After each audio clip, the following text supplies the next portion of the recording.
నమస్కారం వార్తలకు స్వాగతం. ముందుగా ముఖ్యాంశాలు. వైఎస్ షర్మిల ప్రెస్ మీట్, నష్టపోయిన రైతులను ఆదుకోవాలని డిమాండ్.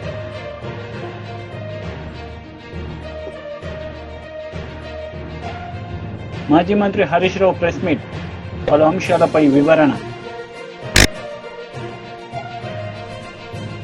మాజీ సీఎం జగన్మోహన్ రెడ్డి మీడియా సమావేశం నిర్వహించారు. ఈ సందర్భంగా చంద్రబాబు నాయుడుపై ఆయన మండిపడ్డారు. Today, we stand before this country in the capital of our country. We stand before and we question whether democracy is prevalent or not. In our state, the state of Andhra Pradesh,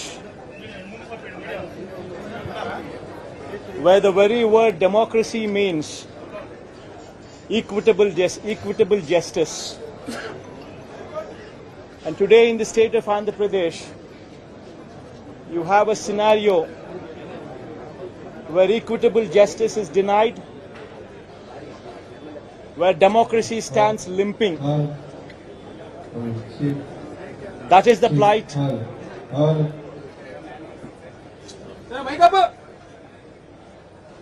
That is the plight of affairs in Andhra Pradesh. You have a government in place where within 45 days of coming into power, you have a situation where more than 30 people have been murdered, where you have more than 300 people on whom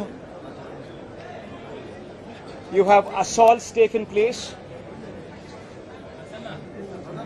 which led to attempt of murder, where you have more than 560 properties, private properties vandalized, where you have more than 490 government properties also vandalized, where you also have more than 1,000 cases where you have a situation of assaults taking place, private properties destroyed, people walking into the houses, destroying the properties within, where plantations have been destroyed. That is the plight of affairs in Andhra Pradesh.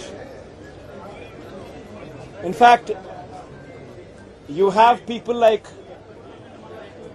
Chandrababu Naidu's son, Nara Lokesh, displaying a red book, where he displaying a red book is actually captured in the form of hoardings and displayed all over the state. And the contents in this red book are a list of officials, a list of politicians on whom they intend to take action, on whom they intend to assault. And this kind of hoardings, starting off with Chandrababu Naidu's son, blatantly being displayed all over the state in Andhra Pradesh, where you have a situation where you're giving instructions to the police that our people would vandalize, our people would kill, our people would assault, and there should be no action taken on them. When you have somebody like Nara Lokesh, Chandrababu Naidu's sons, holding this red book, and this red book being captured in the form of hoardings. Now think about what kind of message it is sending. Now he starts off with a red book at the state level. You have a similar kind of red books being displayed and vengeance being taken at everybody from the grassroots level, at the village level. Now this is the plight of affairs. Now I'd like to question one thing. Today they are in power, tomorrow we could come into power. Yesterday we were in power. But when we were in power, we had never propagated such kind of behavior. We have never encouraged people to take vengeance like this. We have never encouraged assaults. We have never encouraged private property being vandalized. We have never encouraged government property to be vandalized. We have never encouraged killings. But today the situation is different in Andhra Pradesh. Now if we don't question this, being part of democracy, then can you imagine the plight of democracy going forward if this were to be encouraged? I urge the entire media, the national media especially, I also urge various parties who actually constitute democracy to have a look at these photographs what are displayed, to have a look at the video clippings which are being displayed. Have a look at them. BJP రాష్ట్ర అధ్యక్షుడు Kishan Reddy media సమావేశం నిర్వహించారు. ఈ సందర్భంగా పలు అంశాలపై ఆయన మాట్లాడారు. మా కోట్లేశారు. ఈరోజు మనం చూస్తూ ఉంటే తెలంగాణకు మోడీ గారు అందించినటువంటి అనేక రకాల సహకారం పట్ల నాడు బీఆర్ఎస్ పార్టీ, నేడు కాంగ్రెస్ పార్టీ అనేక రకాల అబద్ధాలు ప్రచారం చేస్తూ ఉన్నారు. వీరు ఎన్నికల్లో ప్రజలకు ఇచ్చినటువంటి హామీలు అమలు చేయకుండా వాటి నుంచి తప్పించుకునేటువంటి ప్రయత్నంలో భాగంగానే ఈరోజు అనేక రకాల కుంటి సాకులు చెబుతూ మరి తెలంగాణలో కేంద్ర ప్రభుత్వం గత 10 సంవత్సరాలుగా ఏమీ చేయలేదు, మోడీ గారు ఏమీ చేయలేదు అని అర్థం వచ్చే విధంగా ఇరు పార్టీలు కూడబలుక్కొని ఈరోజు మాట్లాడుతూ ఉన్నారని మనం చేస్తూ ఉన్నాం. ప్రజలను రెచ్చగొట్టేటువంటి ప్రయత్నం కూడా చేస్తూ ఉన్నాం. మోడీ గారిని విమర్శించినంత మాత్రాన, బీజేపీని విమర్శించినంత మాత్రాన, కేంద్ర ప్రభుత్వాన్ని విమర్శించినంత మాత్రాన మీ అసమర్థత నుంచి, మీ చేతగానితనం నుంచి తప్పించుకుంటామనుకుంటాం పొరపాటు అనే విషయాన్ని ఈ సందర్భంగా నేను ముఖ్యమంత్రి గారికి మనవి చేస్తా ఉన్నాను.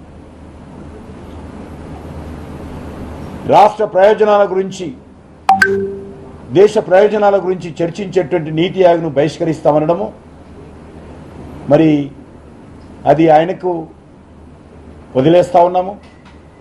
ఎందుకంటే గత 10 సంవత్సరాలుగా కేసీఆర్ ఏ రకంగానైతే వ్యవహారం చేశారో, ఏ రకమైనటువంటి రాజకీయాలు చేశారో అదే బాటలో ఈరోజు రేవంత్ రెడ్డి ప్రయత్నం చేస్తూ ఉన్నాడు. రేవంత్ రెడ్డి ప్రయాణం చేస్తూ ఉన్నాడు. రేవంత్ రెడ్డి వ్యవహారం చేస్తూ ఉన్నాడు. కాబట్టి ఈరోజు తెలంగాణ ప్రజలు అర్థం చేసుకోవాల్సిన అవసరం ఉంది. ఆ రోజు కూడా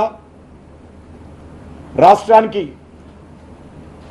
కేంద్రం ఇచ్చే నిధులు కావచ్చు, రాష్ట్రంలో పన్నుల రూపంలో వచ్చేటువంటి లక్షల కోట్ల రూపాయలు కావచ్చు, వీరందరూ కూడా మరి ఓట్ల కోసం ఆ నిధులన్నిటిని కూడా పోటీలు పడి ఖర్చు చేసి, అదే కాకుండా లక్షల కోట్ల రూపాయల అప్పులు చేసి,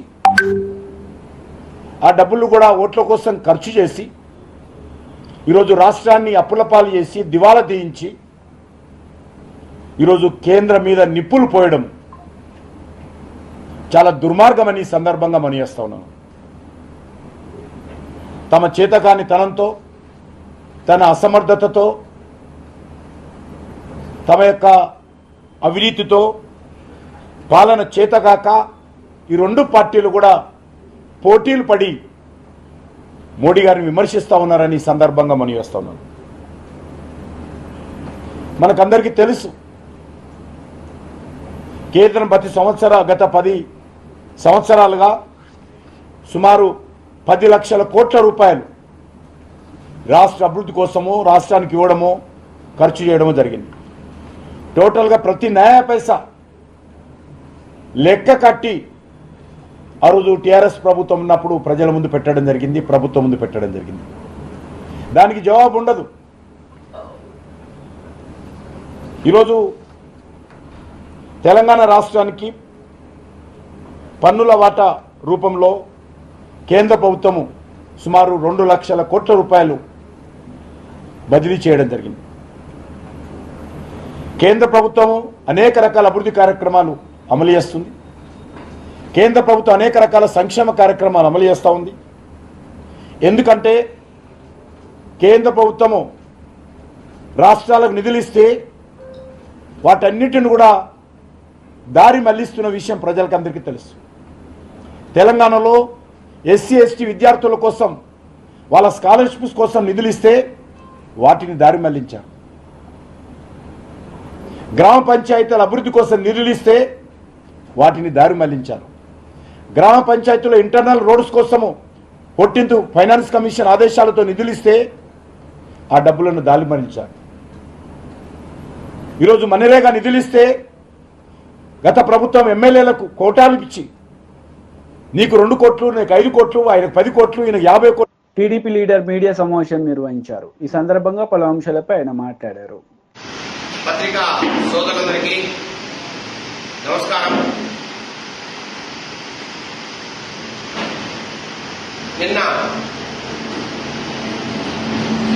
మొన్న రాత్రి మదనపల్లి ఆర్టీఓ ఆఫీసులో జరిగిన అగ్ని ప్రమాదం, దాని పూర్వాపరాలు,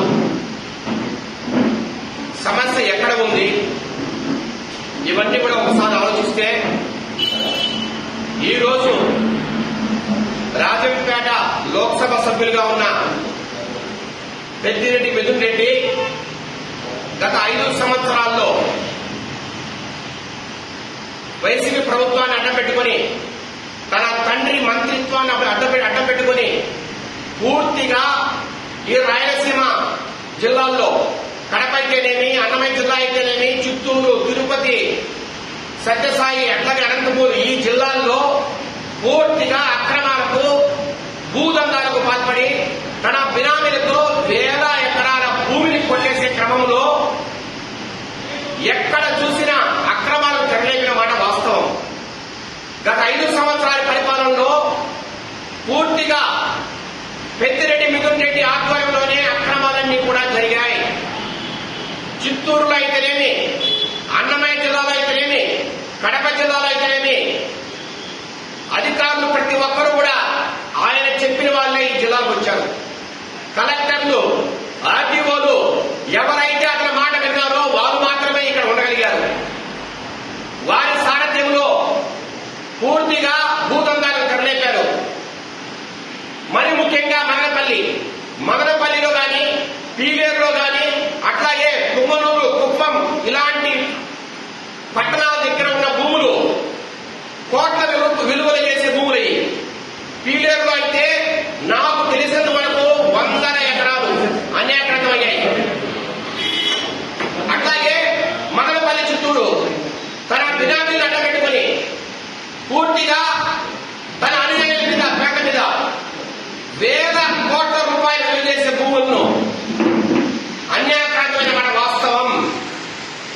ఎక్కడ మీరు విచారణ చేసినా ఇది బయటపడుతుంది. ఫ్రీ హోల్డ్ కేటగిరీ అనే ఒక ముసుగులో జగన్మోహన్ రెడ్డి ఒక చట్టాన్ని ఇచ్చాడు. 20 ఏళ్ల ముందర అసైన్మెంట్ కమిటీలో మీకు పట్టా ఇచ్చింటే 20 ఏళ్ళకి ఎక్కువలో ఉంటే దాన్ని ఫ్రీ హోల్డ్ కేటగిరీ కింద మీరు సొంతం చేసుకోవచ్చు, మీ పేరు రిజిస్టర్ అవుతాయి, అట్లాగే మీరు ఎవరికైనా అమ్ముకోవచ్చు అనే ఒక చట్టాన్ని ఇచ్చారు. ఆ చట్టాన్ని కూడా కేవలం పెద్దిరెడ్డి మిథున్ రెడ్డి కోసమే తెచ్చారు. ఎందుకంటే పెద్దిరెడ్డి మిథున్ రెడ్డి అతని అనుయాయులందరూ కలిసి దొంగ డాక్యుమెంట్ సృష్టించారు. గవర్నమెంట్ భూములు ఎక్కడెక్కడ ఉన్నాయి ముందు చూసుకున్నారు, అధికారులతో మాట్లాడుకున్నారు, భూములు ఎక్కడెక్కడ ఉన్నాయి చూసుకున్నారు, వాటికి దొంగ డాక్యుమెంట్ సృష్టించారు. 20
మాజీ మంత్రి హరీష్ రావు మీడియా సమావేశం నిర్వహించారు. ఈ సందర్భంగా పలు అంశాలపై ఆయన మాట్లాడారు. గుర్తించలేదు, ఎప్పటి నుంచి వాళ్ళని ప్రభుత్వ ఉద్యోగులుగా గుర్తిస్తారంటే సమాధానం చెప్పకుండా దాటేశారు. యూనియన్ పునరుద్ధరణ గురించి అడిగితే సమాధానం చెప్పలేదు. చనిపోయిన పిల్లలకు రెగ్యులర్ ఉద్యోగాలు ఇవ్వాలంటే దాని మీద సమాధానం చెప్పలేదు. ముఖ్యమంత్రి గారు ఫిబ్రవరిలో ఇచ్చిన చెక్కు 300 కోట్లు, అది డమ్మీ చెక్ అయింది, ఆ డబ్బులు పాస్ కాలేదు. దాని సంగతి ఏంటంటే సమాధానం చెప్పలేదు. మహాలక్ష్మి ఉచిత బస్సు పథకానికి డబ్బులు ఇవ్వడం లేదు. మీరు ఏప్రిల్ మే 2 నెలల్లో 1 రూపాయి కూడా ఇవ్వలేదు. ఎందుకు ఇవ్వలేదు, ఎప్పుడు ఇస్తారు అంటే దానికి సమాధానం చెప్పలేదు. ఏ ప్రశ్నకు కూడా సమాధానం చెప్పకుండా బుల్డోజ్ చేసే ప్రయత్నం చేసినారు. అంతేకాకుండా నేను యూనియన్ అధ్యక్షుడిగా ఉన్నానని ముఖ్యమంత్రి గారు మాట్లాడారు. ఆ ముఖ్యమంత్రి గారికి ఎవరు చెప్తారో ఏమో కానీ అన్ని సగం హాఫ్ నాలెడ్జ్తో మాట్లాడుతున్నారు. ఎందుకంటే నేను మంత్రి అయిన వెంటనే కొద్ది రోజుల తర్వాత నేను యూనియన్ అధ్యక్షుడిగా రాజీనామా చేసిన ఆర్టీసీకి. నేను యూనియన్ అధ్యక్షుడిగా లేను. కానీ ఆయన ఏదో ఒకటి చేసి సభను తప్పుదో పట్టించాలని, సభలో చర్చ జరగకుండా చేసి మాకు ప్రొటెస్ట్కు కూడా అవకాశం ఇవ్వకుండా ఇలా సభ వాయిదా వేసుకొని పోయింది. గవర్నమెంట్ నుంచి సరి అయిన సమాధానం రానప్పుడు మేము నిరసన చెప్పే హక్కు సభ్యులకు ఉంటుంది. ఆర్టీసీ కార్మికులను ప్రభుత్వ ఉద్యోగులుగా గుర్తించాలి, వాళ్ళ ఎరియర్స్ ఇవ్వాలి, బకాయిలు ఇవ్వాలి, యూనియన్ను పునరుద్ధరించాలని మేము అడిగితే ఏ ఒక్కదానికి కూడా సమాధానం చెప్పలేదు. ఆనాడు కాంగ్రెస్ పార్టీ మేనిఫెస్టోలో పెట్టారు, కార్మికుల ఓట్లు వేయించుకున్నారు, ఆర్టీసీ కార్మికుల అండతో గెలిచి ఇవాళ కార్మికులకు వెన్నుపోటు పడిచింది ఈ కాంగ్రెస్ ప్రభుత్వం. తప్పకుండా కార్మికుల పక్షాన బయట సభలో ఇంకా మా పోరాటం కొనసాగుతుంది. ఇకపోతే ఈరోజు నిరుద్యోగ యువకుల మీద మేము శాసనసభలో అడ్జర్న్మెంట్ మోషన్ ఇచ్చాం. ఆనాడు ఇదే నిరుద్యోగులను కాంగ్రెస్ పార్టీ వాడుకున్నది. మేము రాగానే సంవత్సరంలో 2 లక్షల ఉద్యోగాలు ఇస్తామన్నారు. ఏది మీ జాబ్ క్యాలెండర్? పెద్ద పెద్ద పేపర్ అడ్వర్టైజ్మెంట్లు ఇచ్చారు, టీవీలో అడ్వర్టైజ్మెంట్లు ఇచ్చారు, ఉపన్యాసాలు కొట్టారు, నిరుద్యోగులకు బస్సులు ఇచ్చి వాళ్ళను ఊరూరా తిప్పి ఓట్లు వేయించుకున్నారు. 8 నెలలైనా నీ జాబ్ క్యాలెండర్ ఇప్పటిదాకా నువ్వు ప్రకటించలే. ఇక మిగిలింది 4 నెలలే. 4 నెలల్లో 2 లక్షల ఉద్యోగాలు ఎప్పుడు ఇస్తావు, ఎట్లా ఇస్తావో చెప్పు అని మేము ఇలా శాసనసభలో అడ్జర్న్మెంట్ మోషన్ ఇచ్చాం, వాయిదా తీర్మానం ఇచ్చాం. కానీ దాన్ని ఇలా స్పీకర్ గారు దాన్ని వారు తీసుకోకపోగా కనీసం మాకు మాట్లాడే అవకాశం ఇవ్వలేదు. ఇవాళ ఈ ప్రభుత్వంలో ఉంటే ఒక మాట, అధికారంలో ఉంటే ఒక మాట. ఊసర వెల్లులు కూడా ఈ కాంగ్రెస్ ప్రభుత్వాన్ని చూసి సిగ్గుపడతా ఉన్నాయి. ఊసర వెల్లుల కంటే వేగంగా వీళ్ళు రంగులు మారుస్తా ఉన్నారు. ప్రతిపక్షంలో ఉన్నప్పుడు మేము గ్రూప్ 2, గ్రూప్ 3 వాళ్ళకి పోస్టులు పెంచుతామని మాట ఇచ్చారు. ఈ రోజు సాధ్యం కాదు అని మాట్లాడుతున్నారు. అది సాధ్యమైతది. గతంలో ఇదే రాష్ట్రంలో నోటిఫికేషన్ వచ్చిన తర్వాత అనేక పరీక్షలకు పోస్టులు పెంచిన ఉదంతాలు మన రాష్ట్రంలోనే ఉన్నాయి. ఆ రోజు సాధ్యం అవుతుంది ఎట్లా, ఈ రోజు సాధ్యం కాదెట్లా? అంటే నీకు మనసు లేదు, నువ్వు మోసం చేస్తున్నావు, నిరుద్యోగ యువకులకు మోసం చేస్తున్నావు. 1:100 గ్రూప్ 1 ఉద్యోగాలకు 1:100 కు మెయిన్స్ కు అనుమతి ఇవ్వాలని పిల్లలు పాపం పోరాడుతూ ఉంటే ఆ పిల్లల మీద పోలీసుల చేత కొట్టిస్తా ఉన్నారు. హాస్టళ్లకు వెళ్లి అర్ధరాత్రి ఎత్తుకొచ్చి పోలీసులు ఆ విద్యార్థుల మీద అక్రమ కేసులు పెడతా ఉన్నారు. నిరుద్యోగ యువకుల వీపులను లాఠీలతో విరగ్గొడతా ఉన్నారు. మీకు ఆ హక్కు ఎక్కడిది, మీకు ఆ నైతికత ఎక్కడిది అని అడుగుతా ఉన్నారు. మీరు నిరుద్యోగులు ఏమడిగినారు? ఏమైనా గొంతెమ్మ కోరికలు అడిగినరా? మీరు మీ కాంగ్రెస్ పార్టీ మేనిఫెస్టోలో చెప్పిన విషయాలే అడిగారు. మీరు ఎలక్షన్ల సమయంలో ఇచ్చిన మాటను అమలు చేయమని అడిగారు. ఇదే బట్టి విక్రమార్క గారు అసెంబ్లీలో గత ప్రభుత్వాన్ని అడిగారు. 1:100 గ్రూప్ 1 కు అనుమతించాలని ఆ రోజు అసెంబ్లీలో అడుగుతాడు. ఇవాళ ఉప ముఖ్యమంత్రి కాగానే పెదవులు మూసుకుంటే ఇది న్యాయమా అని నేను అడుగుతా ఉన్నా. అదేవిధంగా ఇలా రూల్ ఆఫ్ రిజర్వేషన్ లో కూడా మోసం చేస్తా ఉన్నారు. గ్రూప్ 1 మెయిన్స్ కు అనుమతి ఇచ్చే దాంట్లో ఎస్సీ, ఎస్టీ, బీసీ, ఈబీసీలకు అన్యాయం జరిగే విధంగా మెయిన్స్ కు 1:50లో సెలెక్షన్ చేశారు.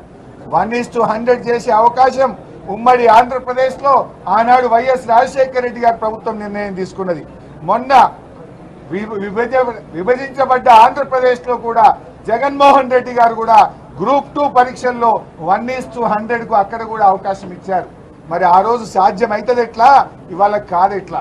ముఖ్యమంత్రి గారు లీగల్ సమస్యలు వస్తాయి అంటున్నాడు. మరి ఆంధ్రప్రదేశ్లో ఎందుకో రాలేదు, మన రాష్ట్రంలో ఎందుకో రాలేదు అంటే నువ్వు మనసు లేక నీకు చెయ్యడం ఇష్టం లేక నెపాలు పెట్టి ఆ నిరుద్యోగ పిల్లల గొంతు నొక్కుతా ఉన్నావు. రాష్ట్రంలో లక్షలాది మంది నిరుద్యోగులకు నీ ప్రభుత్వం అన్యాయం చేస్తా ఉంది. ఇంత ప్రధానమైన సమస్య వైఎస్ షర్మిలారెడ్డి ప్రెస్ మీట్ నిర్వహించారు. ఈ సందర్భంగా పలు అంశాలపై ఆమె మాట్లాడారు. వెస్ట్ గోదావరి జిల్లాలో తాడేపల్లిగూడెం నియోజకవర్గంలో ఇంతమంది రైతులు, నష్టపోయిన రైతులతో మాట్లాడడం జరుగుతుంది. ఇక్కడ మీరు వెనకాల చూస్తున్నారు, ఇలా వీళ్ళ పంటల్లోకి నీళ్లు వచ్చిన పరిస్థితి. ఈ పరిస్థితి కేవలం ఈ గ్రామానికి చెందే 500 ఎకరాలు. ఇలా చుట్టుపక్కల గ్రామాలు ఈ జిల్లా అంతా కలుపుకుంటే కనీసం 40,000 ఎకరాలు ఇలా నీట మునిగిందని అంచనా. మరి రైతులు ఇంతగా నష్టపోతుంటే ఏ ప్రభుత్వానికైనా ఎందుకు కనిపించడం లేదు? ప్రతి రైతు ఇక్కడ చెప్తున్నారు, అమ్మా ప్రతి ఒక్కరికి కనీసం 14,000 రూపాయలు ప్రతి ఎకరాకి పెట్టుబడి అయింది. చాలా మంది కౌలు రైతులము, అప్పు తెచ్చుకుని పెట్టినాము. కనీసం ఒక్కొక్కరికి 2 లక్షలు అన్న అప్పు ఎంత? కనీసం లక్షల్లో వీళ్ళకి అప్పు ఉంది. కనీసం 2 లక్షలు ప్రతి రైతుకు ఇక్కడ అప్పు ఉంది. మరి ఇలాంటి పరిస్థితుల్లో ప్రభుత్వాలు ఏం చేస్తున్నాయో సమాధానం చెప్పాల్సిన అవసరం ఉంది. వీళ్ళందరూ ఇక్కడ నేను రాగానే అమ్మా మా పొలాలు ఎంతగా మునిగిపోయాయో చూడమ్మా అని వాళ్ళందరూ నీళ్లలో దిగి మరి వాళ్ళ కష్టాలు చెప్పుకునే ప్రయత్నం చేశారు. అందుకే నేను కూడా నీళ్లలో దిగి వాళ్ళ కష్టాలకు రావాల్సిన అటెన్షన్, రావాల్సిన నష్టపరిహారం కోసం ఈరోజు కాంగ్రెస్ పార్టీ కూడా వాళ్ళ కష్టాలలో భాగం పంచుకోవడానికి ఈరోజు మేము కూడా నీళ్లలో దిగి మాట్లాడుతున్నాం. ప్రభుత్వాలు కళ్ళు తెరవాల్సిన అవసరం ఉంది. పక్క రాష్ట్రంలో రేవంత్ రెడ్డి గారు రుణమాఫీ చేశారు. ఇక్కడ రైతులు కూడా అమ్మా మాకు రుణాలున్నాయి, మాకు కూడా రుణమాఫీ అవసరము అని ప్రాధేయపడుతున్నారు. చంద్రబాబు గారికి చెప్తున్నాము, చంద్రబాబు గారు కాంగ్రెస్ పార్టీ కనుక అధికారంలోకి వచ్చుంటే తెలంగాణలో మాదిరిగానే ఇక్కడ కూడా 2 లక్షల వరకు రుణమాఫీ చేసే వాగ్దానం మేము ఇచ్చాము. కానీ మీరు ఇవ్వనంత మాత్రాన చెయ్యకూడదు అని రూల్ ఎక్కడా లేదు. రాజశేఖర రెడ్డి గారు రుణమాఫీ చేస్తాను అని వాగ్దానం ఇవ్వకుండానే, మేనిఫెస్టోలోనూ పెట్టకుండానే రుణమాఫీ చేసిన గొప్ప మహానేత రాజశేఖర రెడ్డి గారు. చంద్రబాబు గారు కూడా రైతులను ఆదుకోవాల్సిన అవసరం ఉంది అని కాంగ్రెస్ పార్టీ డిమాండ్ చేస్తుంది. ఇక్కడ రైతులు చెప్తున్న పరిస్థితి అయితే దారుణంగా ఉంది. అమ్మా ప్రతి సంవత్సరము ఇక్కడ నీళ్లు ఇలాగే పొంగి పొర్లుతున్నాయి. ఎర్రకాలువ పైనుంది, ఎర్రకాలువలో మరమ్మతులు జరగలేదు, మోడర్నైజేషన్ ఏ కెనాల్స్ లోనూ జరగలేదు. అక్కడ గనక పూడికలు తీసుకుంటే మాకు ఇన్ని నీళ్లు రాకపోయేవి, ఇంత దారుణంగా పరిస్థితి ఉండేది కాదు అంటున్నారు. మరి గత ప్రభుత్వం వైసీపీ ప్రభుత్వం, జగన్మోహన్ రెడ్డి గారు ముఖ్యమంత్రిగా ఉన్నారు. జలయజ్ఞంలో రాజశేఖర రెడ్డి గారు రైతుల పక్షపాతి అని నిరూపించుకుంటే, జలయజ్ఞంలో రాజశేఖర రెడ్డి గారు మిగిల్చి వేసిన ప్రాజెక్టులన్నీ 6 నెలల్లో పూర్తి చేస్తానన్న జగన్మోహన్ రెడ్డి గారు 6 నెలల్లో పూర్తి చేయకపోగా కనీసం ఉన్న ప్రాజెక్టులను కూడా కనీసం మరమ్మతులు చేయలేదు. గేట్లు ఊడి తేలిపోతున్నా పట్టించుకోలేదు. ఆఖరికి పూడికలు కూడా తీయలేదు. కట్టెడు మత్తి కూడా ఎత్తి పోసిన పాపాన పోలేదు. కాబట్టే ఈ రోజు ఇంతగా నీళ్ళు వచ్చాయి అని ఈ రైతులు చెప్తున్నమాట. వార్తలు ముగించే ముందు ముఖ్యాంశాలు మరోసారి. వైఎస్ షర్మిల ప్రెస్ మీట్, నష్టపోయిన రైతులను ఆదుకోవాలని డిమాండ్.